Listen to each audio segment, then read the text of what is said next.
Thank you. I just want you to know I'm your answer to your prayers. I'm here to release guilt and sense of failure. Yay! We have trash cans at the back of the room for all of it. So my son, a few years ago, he was 25, he asked me to write a parenting book on how I empowered him differently than other parents. That was not my view of myself. I was like, just had a list of failures. No, I should have taught him 2 languages before he was 3. I should have had more money. I should have been nicer. It was like a long list. And he's like, I turned out. I'm like, that was just one of my measures. But we're so hard on ourselves. We don't look at our accomplishments. We just look at like how we screwed up or what was missing. And I did not get rid of my sense of failure until I think it was last Thanksgiving. I was going to go visit my son. He lives in Chicago. And I was noticing it just was a block. Like I had tried everything to get rid of the failure. And I found out all you got to do is go, what if it's not true? I really didn't have, you don't have like a stack of evidence that you can sort through. It's all in your head. So I was like, what if it's not true? What if God doesn't think I'm a failure? Well, I'm going to take that on. And it altered my relationship with my son so I could be present with him. Now, when we wrote the book, I was still wanting to call it Accidental Parenting That Turned Out, because it was like, it was just so not my view. So I'm going to share some of the stories of like why I thought that. But like one thing is that I had a lot of training as a family therapist, a child development background. I was mostly trying to, fix my family, but I had the training. But then when I had a child, I did not know how to do it. It was like, I don't know. And so I took that opportunity to be in that inquiry, like, I don't know, let's look. And it's really a fascinating way of doing it because each age is so different that you need to be like on the edge. Because I got really good at the 4-year-old, and then all of a sudden I'm yelling and apologizing, sorry. And it was like I had to go read the book. You're 5-year-old, you're 6-year-old. I had to keep preparing for the next stage because they keep growing, and I wasn't. And also listening to my son. I treated him like a person, treated him with respect. My family didn't understand that. I should be bossing him around. And I also listened to him, and he was very articulate. So I was trying to listen to tapes on how to, parenting tapes, Love and Logic, Dobson, how to be more consistent, have structure. And he's kindergarten, 5 years old. He comes in and he goes, I want you to stop listening to those tapes. I don't like how you're acting afterwards. Great, he wants me raw and natural. And then he went to somebody's house at, he was like 9. He goes to a house, it's hockey parents were really into hockey, and he says, Billy's got a real mom. She cooks and cleans and decorates. I was like so happy. Now he knows I'm not a real mom. I knew it. Now he knows. Good. But I was also struck by the thing that only took 3 things. Cook, clean, and decorate. I can manage that. It was much shorter than my list. Now he was not being mean. He was just excited about this house that had 3 stories of Christmas trees, Red Wing stuff everywhere, and catered. I can do that. We're going to McDonald's. But it was like he was always real articulate, and so it was like I just needed to listen. Now I want to ask you if this explains your job, because this was how my life appeared to me. He was really mad at kindergarten, like it was my fault. And I go, what's wrong? He's like, how would you like being locked up in a room all day with people you don't like doing stuff you don't want to do?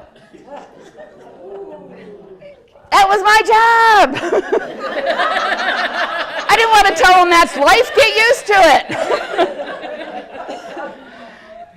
And like one time I was trying to do multi-level marketing, and I was going out there and I was doing everything, and I'm like, nothing's going to stop me. And so I was doing that all day. He's with me. He's like 4. And at the end of the day, he goes, you say you're not going to let anything stop you, but you stop you. Oh, crap. Like I just had to be in tune with him. And so one of the things I'm suggesting is for like looking at the sense of failure, like why we have that, is parenting is not like any other job. In most jobs, you learn your skill and you get better. It doesn't work that way in parenting. Like each age is different.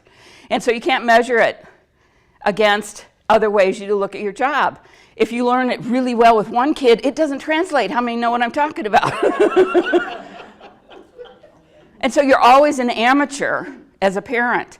And I was like, how do you parent in a way that will support them in a world we can't predict? And so I basically got out of the way and would stop and look and respond to him and go, what would empower him? That was my only question. So my suggestion is you can parent with one question. How do I empower him in the moment? Probably work with our spouse too. But it's like looking at not like our knowledge or the past, or like I didn't want to treat him like my mother treated me. I didn't want to treat him like the opposite. What other choice we have? We're going to follow some expert and he's going to tell me not to listen to those tapes.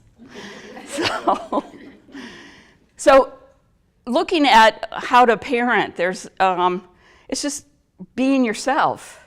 I was telling Ariel earlier, there was a book I read, it was like, be yourself, everyone else is taken. And it's like how to have that comfort in ourselves, how to relate as a person. Now we think also that we should know. I think the other sense of failure comes, we think we should know how to do this. It should make sense, you know?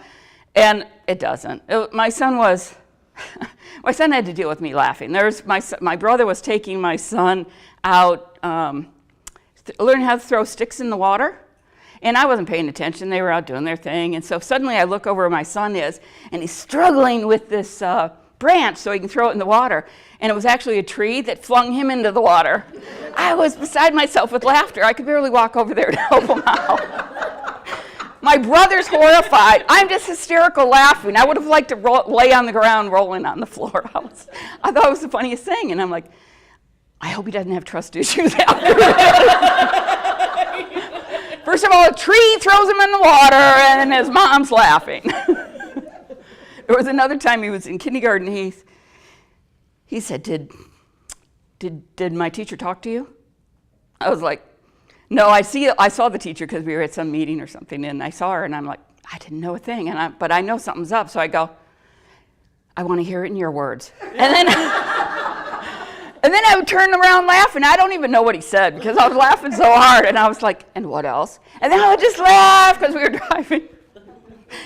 I was like, yes, I couldn't, I wasn't, it's like, he's like, oh, I know, just recently he helped me buy a car, and I get in the car, and intuitively I'm like, no. And I get out of the car, I'm like, we had been looking at cars all afternoon, but I'm hysterical about this car. I just know it's a bad idea. And he's the engineer, he goes, could you be more specific? I got nothing! I get back in the car, I got nothing. There's like nothing. No, voices aren't talking to me. They're not saying, well, and it was like, that car's been a nightmare. I go, okay, next time I act like that, we're going to listen to my intuition. Right.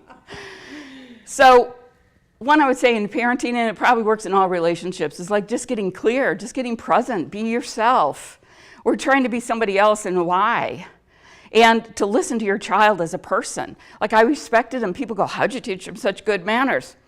With good manners, I role modeled. And there were some things I couldn't, I tried to role model stuff, but I couldn't do everything like beating myself up.